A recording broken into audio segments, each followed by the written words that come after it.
बिस्मिल्लाहिर्रहमानिर्रहीम। डिस्कस कर रहे थे हम राउथ हर्वर्ड्स क्राइटेरियन और आज हम इसका पार्ट 3 लास्ट पार्ट डिस्कस कर रहे हैं अपने इस लेक्चर के अंदर। अब हम डिस्कस करते हैं इसके साथ केस नंबर 2। तो केस नंबर 2 में आपसे कहते हैं कि when entire raw is zero, अगर कंप्लीट रॉ आपके पास ज़ीरो होती है तब आपने इसको किस तरह डील करना है। जैसे कि लास्ट सेशन में मैंने आपको बताया था कि अगर आपके पास रॉ का जो फर्स्ट एलिमेंट है वो ज़ीरो हो जाए, यानी फर्स्ट कॉलम के अंदर कोई ज़ीरो आ जाए, तो वो जो है आपके नेक्स्ट रॉज जो है उनको अनडिफाइन कर देता है। तो उसके लिए हमने एक एप्सिलॉन मेथड पढ़ा था और इसके अलावा हमने रेसिप्रोकल कर ली थी अपने पॉलिनॉमियल को ज़ीरो से बचाने के लिए। लेकिन अगर आपके पास इंटायर रॉ ज़ीरो हो जाए फिर क्या करना है आपने। Now we look at second special case. sometime while making a route table we find that on entire row consists of zero. ठीक है जी, because there is an even polynomial. अब यहाँ पर ये समझते हैं कि इवन पॉलिनॉमियल क्या होती है। That is a factor of the original polynomial. Even polynomial basically एक फैक्टर है ओरिजिनल पॉलिनॉमियल का। ठीक है जी, ओरिजिनल पॉलिनॉमियल यानी जो आपके पास क्वेश्चन मौजूद है उस क्वेश्चन का एक फैक्टर होता है जिसे हम कहते हैं इवन पॉलिनॉमियल। ठीक है, अब ये इवन पॉलिनॉमियल बनती कैसे है ओरिजिनल पॉलिनॉमियल से, ये हमने यहाँ पर डिस्कस करना है। This case must be handled differently from the case of a zero in only first column of the row. इस केस को हम जिस तरह हमने वहाँ पर एप्सिलॉन वाला मेथड यूज़ किया था उससे ये डिफरेंट तरीके से हैंडल किया जाता है। तो अब ज़रा हम देखते हैं कि हम क्या बताने वाले हैं यहाँ पर। तो एक एग्जांपल डिस्कस करते हैं जिसमें हम बात करते हैं कि स्टेबिलिटी देखते हैं via route table with raw zero. यहाँ पर मैंने आपके लिए एक प्रॉब्लम इस तरह की चूज़ की है कि इस प्रॉब्लम के अंदर जो है वो आपके पास एक कंप्लीट रॉ ज़ीरो हो रही है। तो ये फॉर एग्जांपल एक फिफ्थ डायमेंशन डायनामिकल सिस्टम है जिसकी यहाँ पर ये कैरेक्टरिस्टिक्स इक्वेशन मैंने यहाँ पर मेंशन कर दी है। तो जब आप इसका राउट टेबल बनाते हैं, जी जनाब, तो कैसे बनाते हैं आप इसका राउट टेबल, ये बातें आपको शायद क्लियर हो। तो राउट टेबल बनाते वक्त आपको याद होगा कि आप पहले लिखते हैं यहाँ पर S5 और ये S5 से आप इसकी एक सीक्वेंस बना लेते हैं S5, S4, S3, S2, S1 और S0। फिर S5 के अंदर आप S5 के कोफिशेंट लिखते हैं, यानी इसका कोफिशेंट 1 है और फिर एक वैल्यू को छोड़ देते हैं। फिर आप S3 का कोफिशेंट और फिर आप S का कोफिशेंट लिखेंगे, राइट। इसी तरीक़े से S4 के अंदर आप क्या लिखने वाले हैं। S4 के अंदर S4 का कोफिशेंट होगा 42 लिखा जाएगा, यानी S स्क्वायर का कोफिशेंट, और यहाँ पर एक कांस्टेंट नंबर लिखा जाएगा। अच्छा, हो ये यहाँ पर ये रहा है कि यहाँ पर 7, 42 एंड 56 है। जैसे कि मैंने अपने प्रीवियस लेक्चर के अंदर आपको बताया था कि अगर ये नंबर्स किसी नंबर से डिविजिबल हों या इनको मल्टीप्लाई किया करके शॉर्ट किया जा सके या इनको डिवाइड करके शॉर्ट किया जा सके तो ये काम हम कर सकते हैं सिंप्लिसिटी के लिए। तो 7 1 7, 7 6 42 एंड 7 8 58, हमने इसको लिख लिया। अब ये बन गया है 1 1 6 6 8 एंड 8।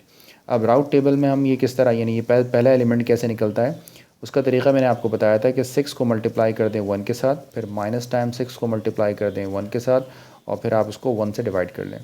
तो वो वैसे ही नज़र आ रहा है कि 6 - 6 divided by 1 which is equal to 0, right. इसी तरीके से फिर इन दोनों का पेयर के साथ आप इन दोनों को यूज़ करते हैं और आप लिखते हैं यहाँ पर 8 - 1, यानी पहले नॉन लीडिंग को मल्टीप्लाई करते हैं और फिर लीडिंग को मल्टीप्लाई करते हैं और फिर 1 से डिवाइड करते हैं, दैन ये भी 0 हो जाएगा। और नेक्स्ट तो यहाँ पर और कोई नंबर नहीं है तो इसका मतलब है कि ये नेक्स्ट भी आपके पास 0 हो जाएगा। इस 0 को लिखना ज़रूरी भी नहीं है, आप चाहें तो लिखें या चाहें तो नहीं लिखें। तो अगर आप नोट करें तो अब इस प्रॉब्लम के अंदर एक कंप्लीट रॉ जो है वो 0 सेट हो गई है। अब इसको हम किस तरह डील करेंगे, तो ज़रा इसका प्रोसीजर पढ़ते हैं कि अगर कभी इस तरह की काम हो जाए कि कंप्लीट रॉ 0 हो जाए आपके पास तो फिर इसको किस तरह डील करना है। What is the procedure. Number 1, first इसकी प्रोसीजर को हम ज़रा डिटेल से देखते हैं। तो हम कहते हैं कि first we return to the row immediately above the row of the zero form an auxiliary polynomial. तो अगर आपके पास जो है वो सपोज़ करें कि S3 वाली रॉ जो है वो 0 के इक्वल आ गई, यानी इस केस में S3 वाली रॉ 0 आ गई, तो फ़ौरन आपने जो है वो एक रॉ अबव जाना है, यानी अबव रॉ अबव को देखना है आपने। ये फॉर एग्जांपल आपके पास हो गई रॉ अबव, राइट। तो यहाँ पर यही बात की जा रही है कि raw immediately above the row of zero form an auxiliary polynomial, और इसकी मदद से आपने एक ऑक्सिलरी पॉलिनॉमियल फॉर्म करनी है। अभी कैसे करनी है इसको हम ज़रा कंप्लीट करते हैं, लेकिन ज़रा पहले प्रोसीजर पढ़ लें। अच्छा जी, सेकंड पार्ट में आपसे क्या कहते हैं, इसके प्रोसीजर का सेकंड पार्ट क्या है। The polynomial will start with the power of S in the label column and continue by skipping every other power of s, right। the polynomial will start with the power of s, जो polynomial है वो power of s से start होगी, right। जो अब हम यहाँ पर कह रहे हैं ना आपसे कि आपने एक auxiliary polynomial फॉर्म करनी है, तो अब ये ऑक्सिलरी पॉलिनोमियल जो आप फॉर्म करेंगे वो पावर ऑफ एस से स्टार्ट होगी और इसमें जो हर टर्म है वो एक टर्म छोड़कर बनेगी। ठीक है, फॉर एग्जांपल अगर ऑक्सिलरी पॉलिनोमियल S3 से शुरू होती है तो आप S वाले टर्म को निगलेक्ट कर देंगे और नेक्स्ट उसका जो कोफिशिएंट होगा वो S0 वाला कोफिशिएंट होगा। ठीक है जी, continuous by skipping the every other power of S। तो हम इन दो बातों को ज़रा डिटेल से देखते हैं क्या होगा। फिर उसके बाद क्या करना होता है, आपने डिफ्रेंशिएट करना होता है। तो पहले तो मैं इसी प्रॉब्लम को यहाँ पर लेकर चलता हूँ और आपको बताता हूँ कि यहाँ पर करना क्या है। तो उम्मीद है कि आपको फर्स्ट 2 पार्ट तो समझ आ गए होंगे। अब ज़रा सेकंड पार्ट को यहाँ पर देखिए। तो सेकंड पार्ट में अगर आप गौर करें तो ये है आपके पास, ये आपके पास रॉ 0 है और इमिजिएटली अबव रॉ कौन सी है, 1, 6 एंड 4। तो 1, 6 एंड 4 से आपने एक पॉलिनोमियल डिज़ाइन करनी है जिसमें ये 1 जो है ये S4 को कोफिशिएंट रखा जाएगा, यहाँ पर ये जो 6 है ये S2 को कोफिशिएंट होगा और 8 एक कांस्टेंट बिहेव करेगा, राइट। तो पहला काम तो ये है कि आप एक पॉलिनोमियल बना लें। तो सपोज़ मैंने यहाँ पर एक पॉलिनोमियल डिज़ाइन कर ली, यानी इसी तरीक़े से जिस तरह कहा गया है, लेबल कर लिया मैंने S4 क्योंकि S4 वाली जो रो है वो अबव है। तो PS क्या बन जाएगा आपके पास, ये PS बन जाएगा 1S4, 1 लिखने की ज़रूरत नहीं है, and then 6S2 n plus 8। ठीक है जी, सपोज़ करो इसको हमने 1 का नाम दे दिया। फिर उसके बाद क्या करना है, ये 0 को किस तरह रिप्लेस करना है, आपने सेम पॉलिनोमियल को करना है डिफरेंशिएट। तो चले जी डिफरेंशिएट करते हैं, dp/ds फाइंड आउट करते हैं। तो रिज़ल्ट क्या आ जाएगा, 4S3 प्लस 12S और ये 0 हो जाएगा, राइट। चलो लिख देते हैं 0। ये बन गई इक्वेशन नंबर 2। ठीक है जी। और फिर फाइनली आपने क्या करना है, फाइनली ये करना है, finally use the coefficient of equation two replace the 0 by the raw. अब ये जो कोफिशिएंट आपके पास आ रहे हैं 4, 12 और 0, उसको आपने यहाँ पर ये जो अब आपके पास ये जो रॉ 0 हो रही है इस 0 को रिमूव कर देना है और उन कोफिशिएंट से इसको रिप्लेस कर देना है। ठीक है जी। तो ज़रा इसी प्रॉब्लम को हम यहाँ पर कंटिन्यू करने की कोशिश करते हैं, राइट। तो ये हमने लिख लिया है कि S5 हमारे पास क्या था, 1, 6 एंड 8। फिर हमने ये भी लिख लिया कि S4 क्या था हमारे पास, बेसिकली ये 7, 42 और 56 है, लेकिन अभी मैंने ऊपर इसको सिंप्लीफाई भी कर लिया ताकि काम थोड़ा सा आसान हो जाए।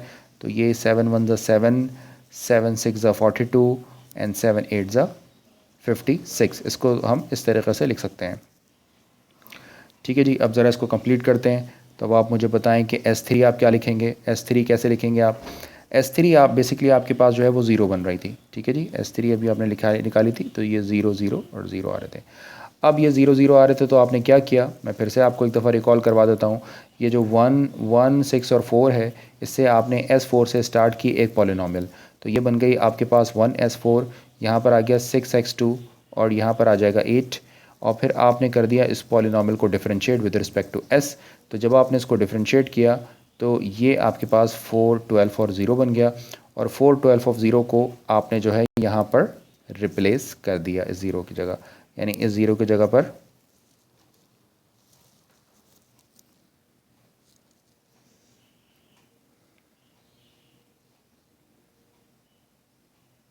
तो फर्स्ट ये जो 0 है इसकी जगह पर आपने 4 लिख दिया और इस 0 की जगह पर आपने यहाँ पर लिख दिया 12 और ये 0 तो आपके पास 0 ही रहेगा क्योंकि ये जो लास्ट नंबर है ये तो 0 है। अच्छा, एक बात और यहाँ पर फिर से नज़र आ रही है हमें कि आप नोट करें कि 4 है और 12 है तो कैंसिल भी कर सकते हैं। तो जब आप 4 और 12 है और इसको अगर आप, मैं पर्पल से ही बनाता हूँ उसको, 4 1 ज़ा 4 आप लिख सकते हैं एंड 4 3 ज़ा 12 आप इसको लिख सकते हैं। तो 0 तो 0 ही रहेगा आपके पास ना। ठीक है जी। तो इस तरीक़े से अगर आपके पास जो है वो वैल्यू आ जाए, यानी कंप्लीट रॉ 0 आ जाए, तो आप इसको इस तरह लिखेंगे। अब आप इसको कंप्लीट कर लीजिए। तो भाई S2 को कैसे निकाला जाएगा, तो 0 का इशू जो है वो रिजॉल्व हो गया। अब S2 कैसे निकालेंगे, अगेन इस वैल्यू को निकालने के लिए आपके पास ये एक मैट्रिक्स बनती है। तो आपने पहले 6 को 1 से मल्टीप्लाई करना होगा, 6 1 ज़ा 6 minus time of 3 multiply by 1, तो 6 minus 3, 6 minus 3 3 and then divided by 1। तो फाइनली इसका आंसर 1 होगा। तो ये राउट टेबल में कई दफ़ा फॉर्म करना आपको बता चुका हूँ, तो मैं यहाँ पर डायरेक्ट वैल्यूज़ लिख रहा हूँ, राइट। फिर इसी तरीके से आप S1 कंप्यूट कर लीजिए, ये इक्वल हो जाएगा 1/3 और यहाँ पर 0 और 0 आ रहा है। और फिर इसी तरीके से S0 कंप्यूट कर लीजिए which is equal to 8 0 and 0। ये बार बार 0 लिखने की ज़रूरत नहीं है, आप चाहें तो इसको ना भी लिखें, इससे कोई फ़र्क नहीं पड़ता। ठीक है जी। तो आपको समझ आ गया कि राउट टेबल मैंने कैसे कंप्लीट किया। तो फाइनली हम इसको कंक्लूड कर लेते हैं। तो बताइए भाई इसकी कंक्लूजन क्या होगी।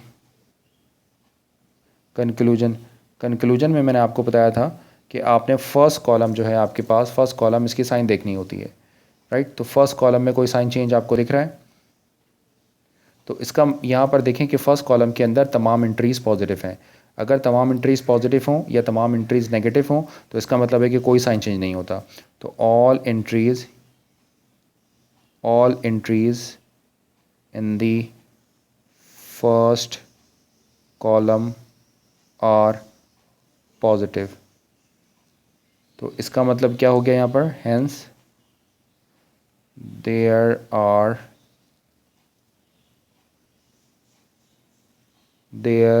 Are no sign change. अब जितने अगर साइन चेंज नहीं है तो इसका मतलब है कोई रूट ऐसा नहीं है जो राइट हाफ प्लेन पर हो। No roots on right half plane. तो इसका मतलब है कोई रूट राइट हाफ प्लेन पे नहीं है। तो अगर कोई रूट राइट हाफ प्लेन पर नहीं होगा तो आपके ये रूट होंगे कहाँ पर? ऑफ कोर्स ये सारे रूट लेफ़्ट हाफ प्लेन पर होंगे। तो इसका मतलब है कि तमाम रूट, इट मीन्स तमाम रूट लाई करते हैं लेफ़्ट हाफ प्लेन के ऊपर। तो अब जब सारे रूट लेफ़्ट हाफ प्लेन पर लाई करते हैं तो सिस्टम कैसा होगा? तो ये सिस्टम आपका होगा एक स्टेबल सिस्टम। ठीक है जी। तो उम्मीद है कि आपको ये पॉइंट समझ आ गया होगा। आगे बढ़ते हैं। एक और बात आपने डिस्कस करनी है इसी केस नंबर 2 में। इसकी एक एडिशनल पॉइंट है जो बहुत इंपॉर्टेंट पॉइंट है, ज़रा इसको आपने फोकस करना है। अगेन हम ये सपोज करते हैं कि pole distribution wire out table with a row of zero, यानी जो आपकी रूट्स की डिस्ट्रीब्यूशन है वो वहाँ पर हो क्या रहा है कि राउट टेबल के अंदर एक रॉ ज़ीरो आ जाती है। ठीक है। अब अगर एक रॉ ज़ीरो आपके पास आती है तो उससे कुछ और एडिशनल इन्फॉर्मेशन भी आपको मिलती है। ठीक है। यहाँ पर आपको एक तो स्टेबिलिटी का आइडिया हो गया। ठीक है जी, स्टेबिलिटी का आइडिया होगा, लेकिन इसके अलावा भी और इन्फॉर्मेशन मिलती है।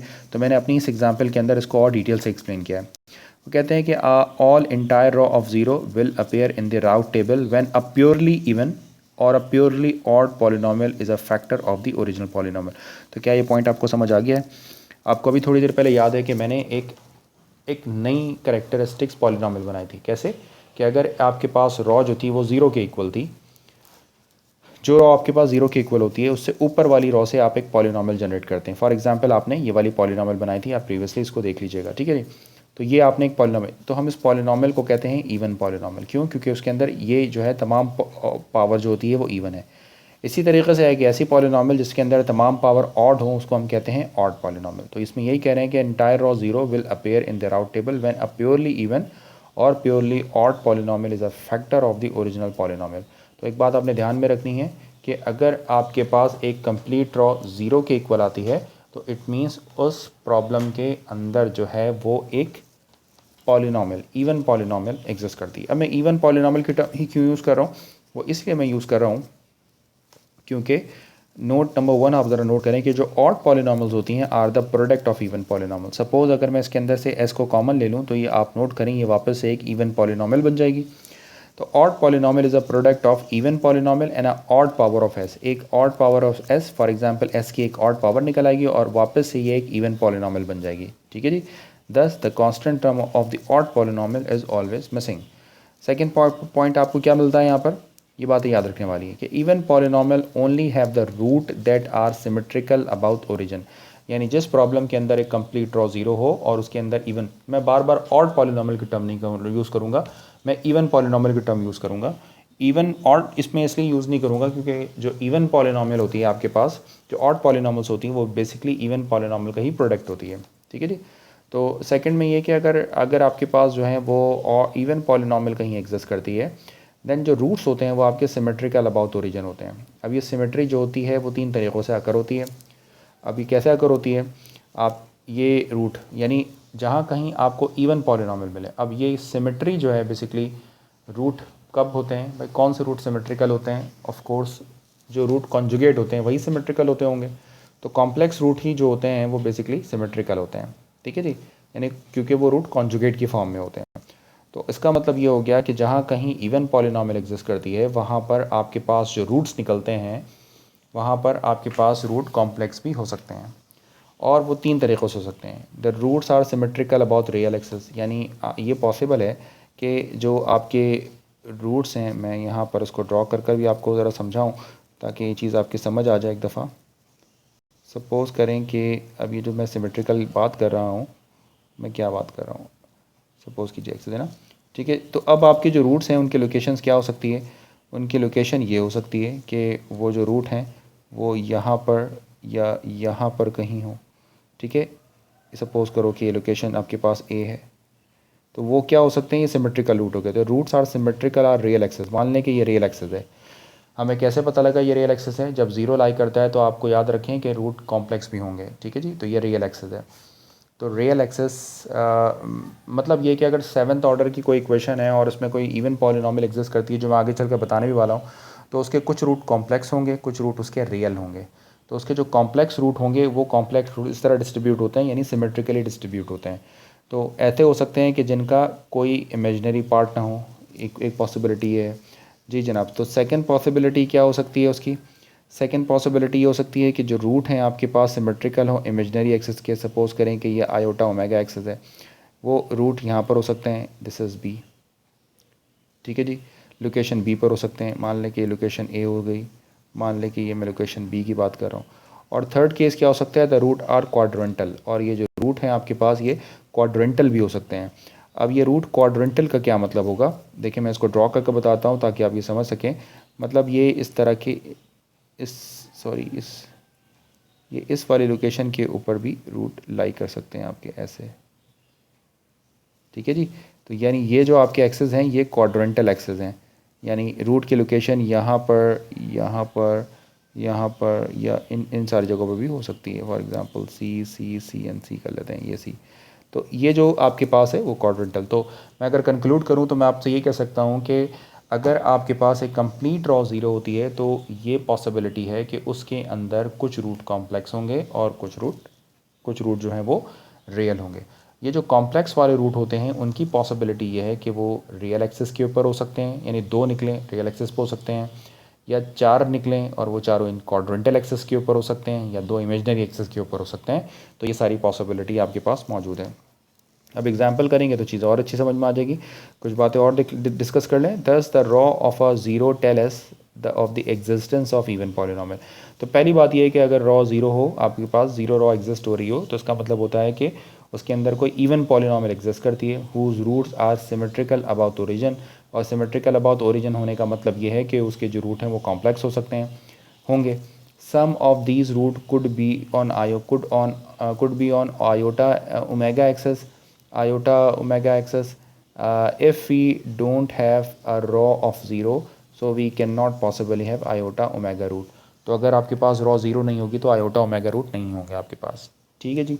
तो वो रियल रूट ही आपके पास काउंट हो जाएंगे। आप यूँ समझ लें कि एक नंबर लिखा हुआ है ज़ीरो तो हम इसको टू लिखा हुआ है तो हम कह सकते हैं कि ये टू प्लस ज़ीरो आयोटा भी हम उसको लिख सकते हैं, ठीक है जी। तो ये पॉसिबल है आपके पास। चलें जी, तरह हम एक प्रॉब्लम को डिस्कस करते हैं। इस प्रॉब्लम को बहुत गौर से आप देखिए। कहते हैं कि इसमें एक आपके पास पॉलिनॉमियल आपके पास गिवन है। सपोज़ करें कि एक एट्थ ऑर्डर सिस्टम आपके पास है। कहते हैं हाउ मैनी रूट्स यानी आइगन वैल्यूज़ जो हैं are in right half plane, left half plane और आयोटा ओमेगा एक्सेस। तो आयोटा ओमेगा का फैसला कौन करता है, ये मैंने अभी आपको थोड़ी देर पहले बताया जी। बताएं भाई, आयोटा ओमेगा कौन बताता है, आयोटा ओमेगा जो है वो आपको बताता है ज़ीरो वाली लाइन। तो मैं ज़रा शॉर्टकट परफॉर्म करूँगा इसको, क्योंकि सारी मैथमेटिकल कैलकुलेशंस मैं आपको सिखा चुका हूँ यानी राउट टेबल बनाने के लिए।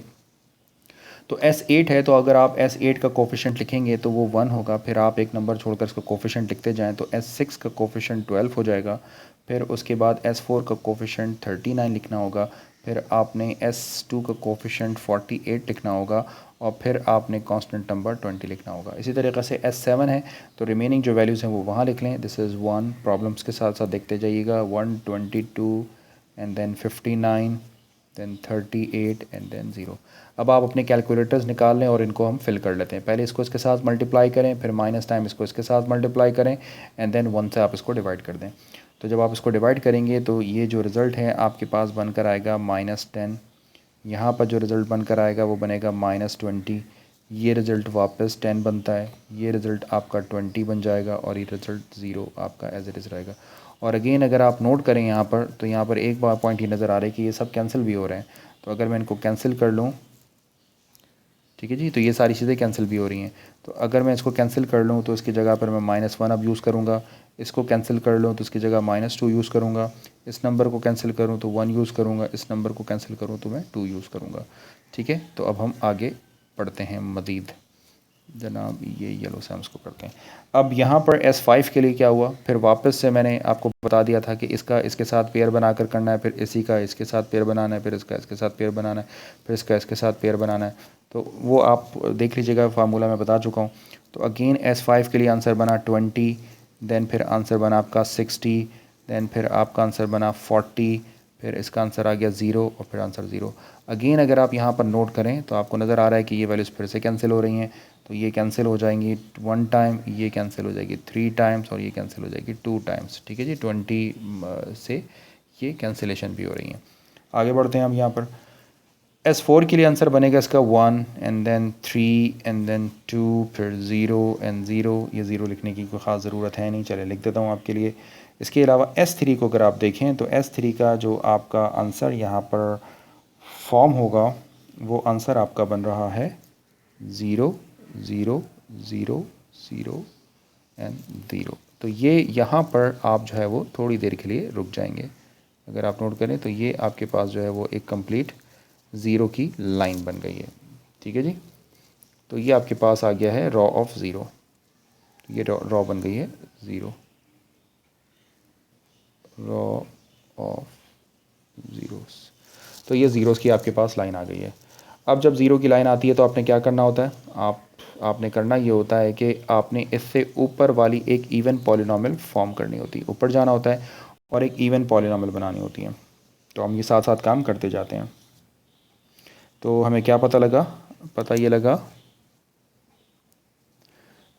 थोड़ा सा लेक्चर लेंथी ज़रूर है आप, लेकिन बात यह है कि चीज़ें बहुत डिटेल्स हैं और इतनी डिटेल आपको इंशाल्लाह कहीं नहीं मिलेगी।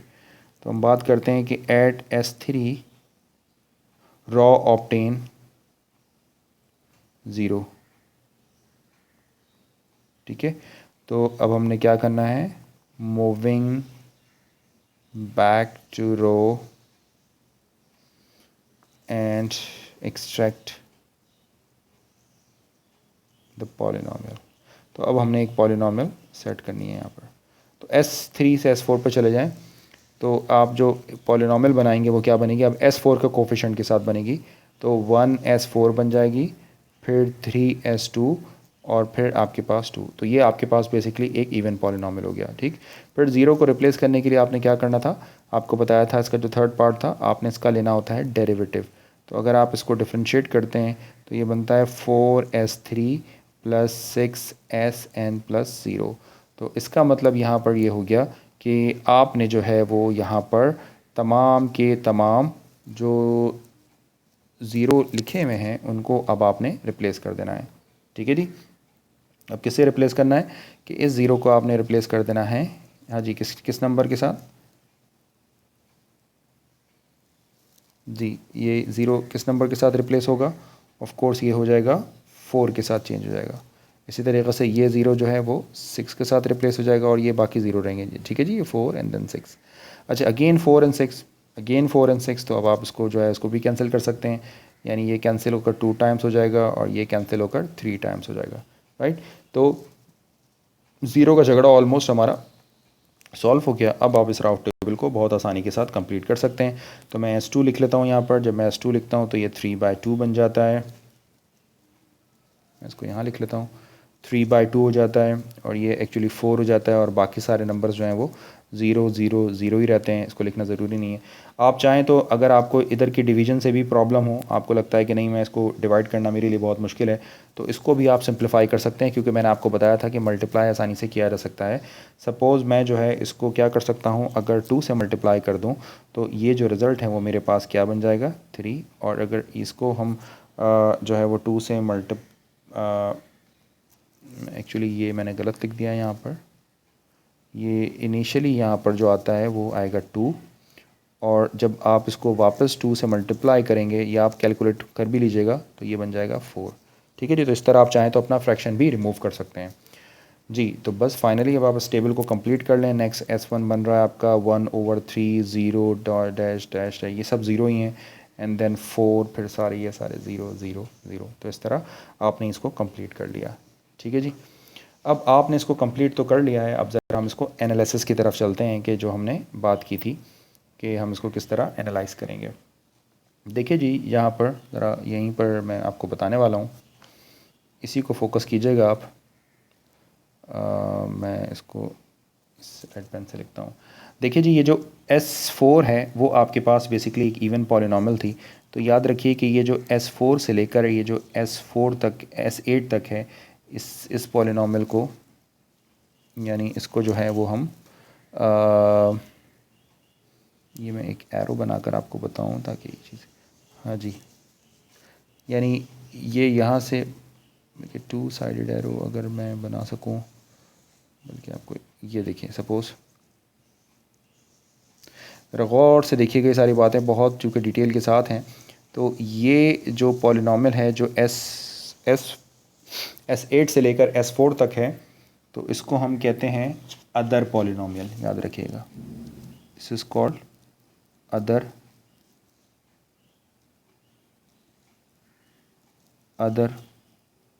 पॉलिनॉमियल। ठीक है, ये अदर पॉलिनॉमियल कहलाती है। कहाँ से लेकर कहाँ तक? S8 टू S4, यानी S4 आपका कौन सा है? वो है इवन पॉलिनॉमियल। ठीक है। और इसी तरीके से ये जो S4 से लेकर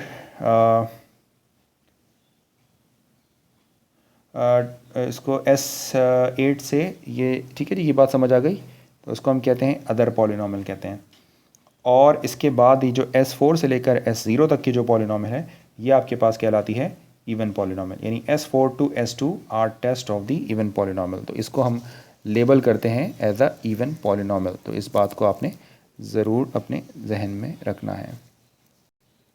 ये जो पॉलिनॉमियल मैंने यहाँ पर ड्रॉ की है, ये वाली जो पॉलिनॉमियल मैंने यहाँ पर बनाई है, ये कहलाती है आपके पास इवन पॉलिनॉमियल। तो इसे मैं कहूँगा इवन पॉलिनॉमियल। और ये कहाँ से कहाँ तक है? S4 से लेकर S0 तक। तो बस यूँ समझ लें कि जो भी आपके पास इवन पॉलिनॉमियल है, उससे नीचे वाली इवन पॉलिनॉमियल को हम लेबल कर रहे होंगे, और उससे ऊपर वाली जो होंगी वो सारी वो अदर पॉलिनॉमियल कहलाती हैं। ठीक है जी। और इसमें से इवन पॉलिनॉमियल है कि है कौन सी? इवन पॉलिनॉमियल कौन सी है? ये तो रॉ ज़ीरो है। तो इवन पॉलिनॉमियल कौन सी होगी भाई? तो इवन पॉलिनॉमियल आपके पास जो है वो ये वाली जो पॉलिनॉमियल है, ये जो पॉलिनॉमियल है वो इवन पॉलिनॉमियल कहलाती है। ठीक है जी। मैं यहाँ पर लिख भी देता हूँ ताकि ये सारी चीज़ें आपको अच्छे से क्लियर हो जाए। तो इसे हम कहते हैं इवन पॉलिनॉमियल। ये क्लियर हो गई बात?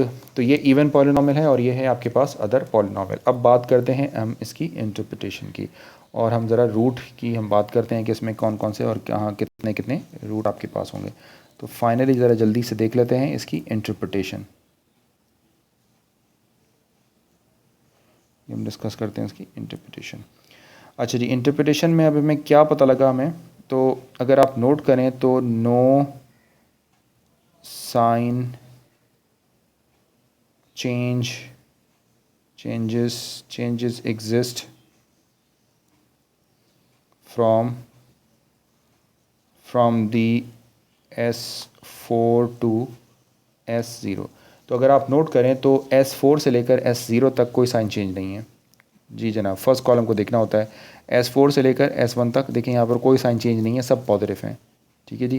तो एक बात तो हमें यहाँ पर यह समझ में आई।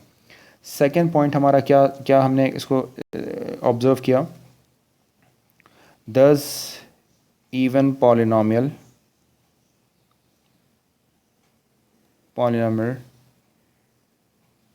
does not have right half plane pole। तो इसका मतलब ये हो गया कि ये जो नीचे वाली जो पॉलिनॉमियल है, जिसे मैंने इवन पॉलिनॉमियल कहा था, क्योंकि इस पॉलिनॉमियल के अंदर कोई रूट चेंज नहीं है, तो इसका मतलब है कि नंबर ऑफ साइन चेंज अगर आपके पास होता है तो इट मीन्स कि उतने ही रूट आपके राइट हाफ प्लेन पर होते हैं। तो इसमें कोई भी रूट राइट हाफ प्लेन पर नहीं है। तो यही बात हमने यहाँ पर लिखी है कि इवन पॉलिनॉमियल जो है does not have root in right half plane. ठीक है जी। फिर बात ये होगी कि अब जब कोई रूट राइट हाफ प्लेन पर आपके नहीं है, सिंस तो इसमें क्या होगा, देयर आर जब कोई राइट हाफ प्लेन पर नहीं है तो इसका मतलब क्या होगा,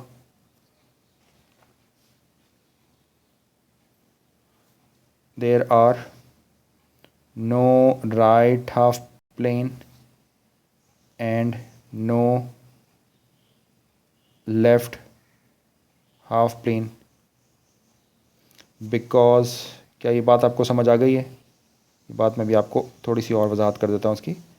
रिक्वायरमेंट फॉर सिमेट्री, ठीक है जी। तो ये मैं तीसरा पॉइंट अभी आपको एक्सप्लेन करता हूँ। इसका मतलब ये हो गया कि हेंस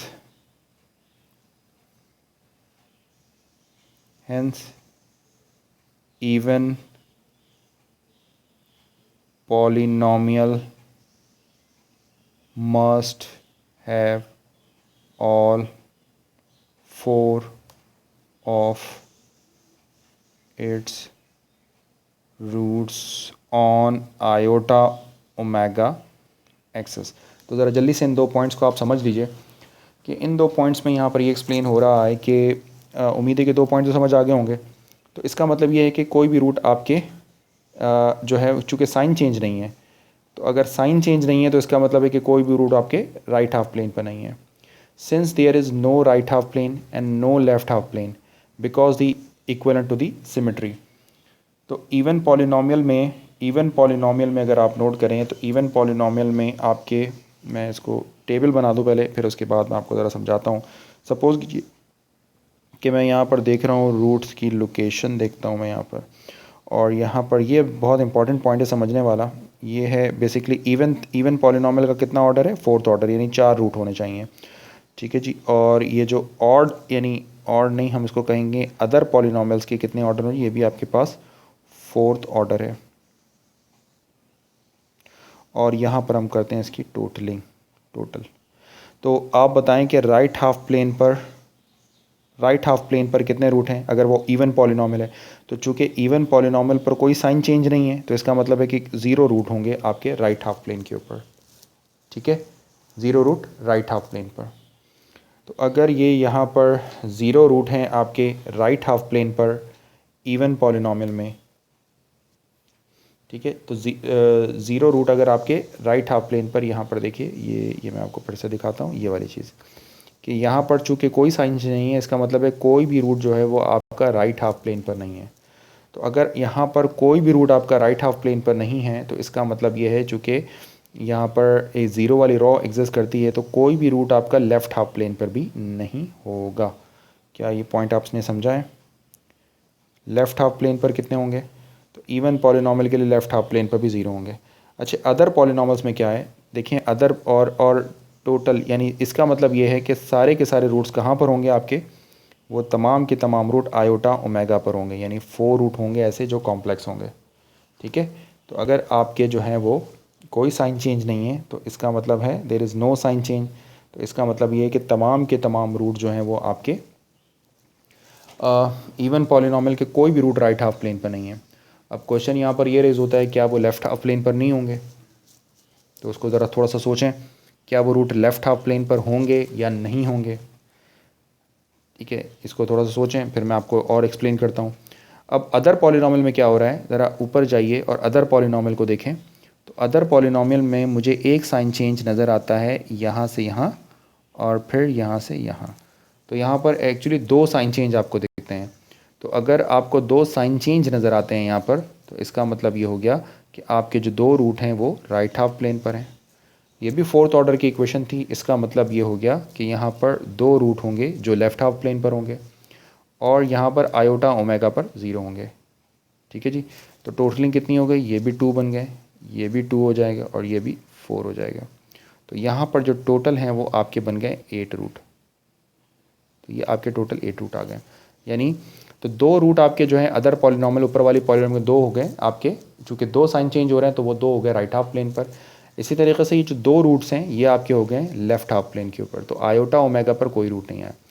अगर आप इवन पॉलिनॉमियल को देखें, इवन पॉलिनॉमियल का मतलब ये है कि मैं ऊपर बता चुका हूँ कि आपके रूट्स जो होते हैं वो तमाम के तमाम आयोटा ओमेगा एक्सेस के ऊपर होते हैं।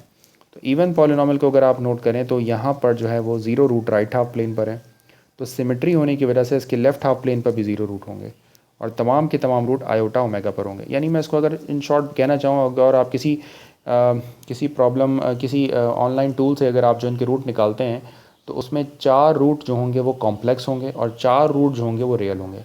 तो ये अब आपका टास्क है कि आप इसको खुद ट्राई करके देखिएगा और मुझे बताइएगा कि आपका ये सिस्टम स्टेबल है या अनस्टेबल है।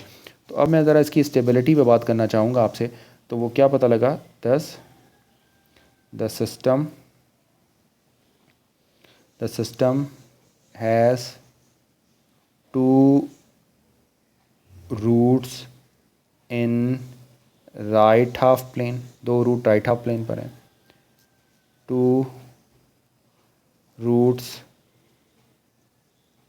इन लेफ्ट half plane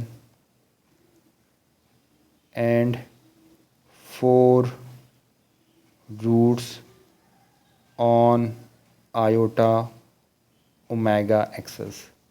तो इसका मतलब है कि तमाम रूट तो चूँकि लेफ़्ट हाफ प्लेन पर नहीं है आपके पास, तो इसका मतलब है कि ये सिस्टम कैसा होगा, एक अनस्टेबल सिस्टम होगा। तो ये बेसिकली आपके पास एक अनस्टेबल सिस्टम होगा because of right root, because of right half plane root, right half plane root. ठीक है जी। तो इसकी वजह से ये सिस्टम जो है वो आपका राइट हाफ प्लेन की वजह से एक अनस्टेबल सिस्टम होगा। तो यहाँ तक उम्मीद है कि आपको ये सारी बातें समझ में आ गई होंगी। मैंने बहुत डिटेल से आपको एक्सप्लेन कर दिया है सारी चीज़ें। आप जल्दी से एक छोटा सा टॉपिक आपका और रह गया है, उसको भी हम ज़रा जल्दी से कवर कर लेते हैं। वो ये कि ये जो राउथ हर्विट्ज़ क्राइटेरियन है ये स्टेबिलिटी डिज़ाइन के भी काम आता है। तो हम यहाँ पर एक आखिरी बार डिस्कस कर रहे हैं आपके साथ, स्टेबिलिटी डिज़ाइन वाया राउथ टेबल। तो आप राउथ टेबल की मदद से, यानी राउथ हर्विट्ज़ क्राइटेरियन की मदद से आप जो है वो स्टेबिलिटी डिज़ाइन कर सकते हैं। स्टेबिलिटी डिज़ाइन का मतलब ये है कि अगर सिस्टम के अंदर कोई अननोन जो है वो पैरामीटर आपके पास है तो आप उसको भी उसकी रेंज मालूम कर सकते हैं। जैसे मैं आपको एक एग्जांपल के थ्रू समझाऊं, आपसे प्रॉब्लम में कहते हैं फाइंड द रेंज ऑफ के for the system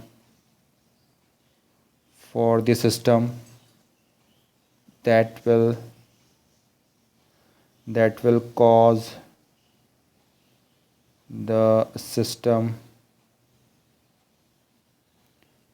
to be stable, unstable and marginally stable।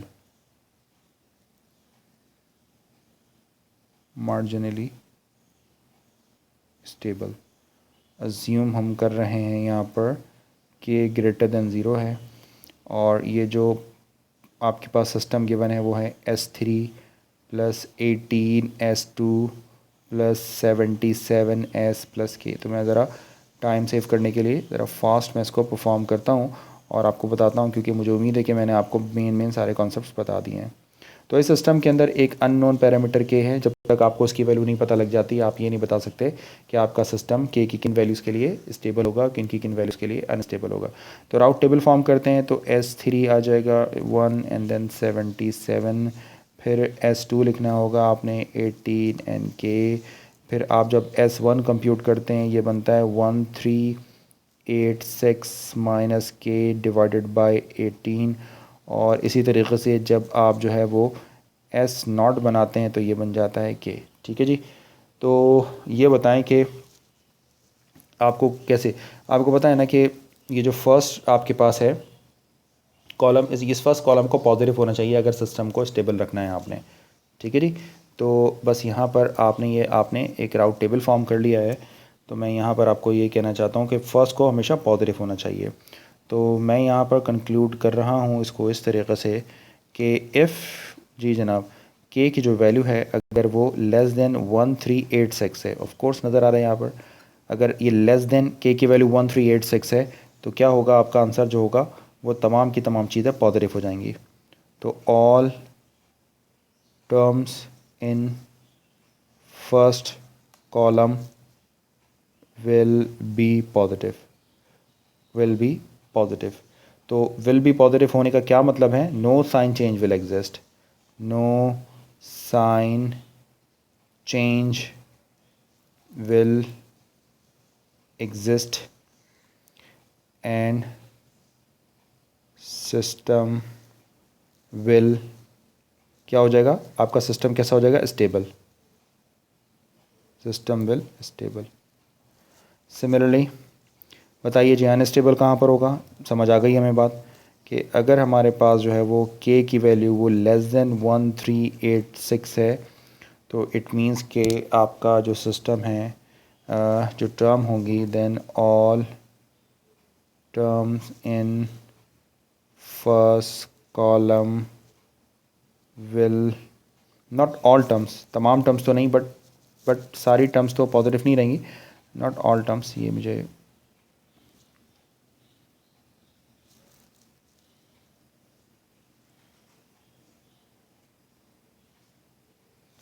जी जो वही terms in first column will negative, तो उसमें कुछ टर्म्स है जो नेगेटिव हो जाएंगी। तो नेगेटिव होने की वजह से सिस्टम जो है वो आपका क्या हो जाएगा? आपका सिस्टम विल अनस्टेबल। तो क्योंकि यहाँ पर आपको जो है वो दो साइन चेंज मिलेंगी जिसकी वजह से सिस्टम अनस्टेबल हो जाएगा। और थर्ड क्या पॉसिबिलिटी है कि अगर आप कहते हैं कि k इज़ इक्वल टू 1386 के बराबर हो जाए, तो इसका मतलब ये होगा, ऑफ कोर्स एक ज़ीरो आ जाएगा। So we have an entire row of zero which could significantly iota omega axis. तो इसका मतलब है वो तमाम के तमाम जो रूट हैं वो आयोटा ओमेगा पे लाई करते हैं, और जो आयोटा ओमेगा पे रूट लाई करता है उसको हम कहते हैं कि वो आपका जो सिस्टम है वो आपका मार्जिनली स्टेबल हो गया। ठीक है जी। तो इवन पॉलिनॉमियल को वो उसी तरीके से आयोटा ओमेगा, फिर आप उसको चेंज कर सकते हैं कि वही आप उसमें इवन पॉलिनॉमियल करें, उसका डेरिवेटिव लें, देन ज़ीरो को रिप्लेस करें, वो सारे काम आपको मैंने सिखा दिए हैं। In the left half plane therefore the system is marginally stable हो जाएगा। तो इस तरह के जो सिस्टम होते हैं वो मार्जिनली स्टेबल होते हैं। मार्जिनली स्टेबल को समझने का मतलब ये है कि आप बहुत शॉर्ट टर्म के लिए वो स्टेबल हो। सपोज़ करें कि आप अपने थंब के ऊपर बहुत शॉर्ट टर्म के लिए किसी पेंसिल को अपने बैलेंस कर लें, तो इस तरह की जो चीज़ होगी वो बेसिकली ये थंब है आपका, सपोज़ करें। तो ये जो है वो बेसिकली आपका जो है सिस्टम जो है वो मार्जिनली स्टेबल कहलाता है, क्योंकि बहुत ही लाइट डिस्टर्बेंस जो है वो उसको कभी भी अपनी पोजीशन से पर्ट अप कर देगी, फिर वो अपने पोजीशन पर कभी भी वापस नहीं आ सकता। राइट। तो यहाँ तक हमने जो है वो इसके सेकंड केस को बहुत डिटेल के साथ डिस्कस कर लिया। तो यहाँ पर आपका राउथ हर्विट्ज़ क्राइटेरियन यानी राउथ स्टेबिलिटी जो है वो बेसिकली टॉपिक एंड होता है। तो ये मैंने कंप्लीट आपको जो है वो लेक्चर बता दिया है। बहुत इम्पॉर्टेंट है ये लेक्चर। ये जो है वो रिसर्च में बहुत ज़्यादा यूज़ होता है। जब आप कोई सिस्टम डिज़ाइन करते हो और फिर आपको उसकी जब स्टेबिलिटी की ज़रूरत होती है तो उसके लिए बहुत हेल्पफुल होता है। तो प्लीज़ इन सारी वीडियो को वॉच कीजिए और मुझे अपने कमेंट्स दें, और इसको ज़रूर लाइक करें, सब्सक्राइब करें इस चैनल को। Thanks for watching this video. अल्लाह हाफ़िज़।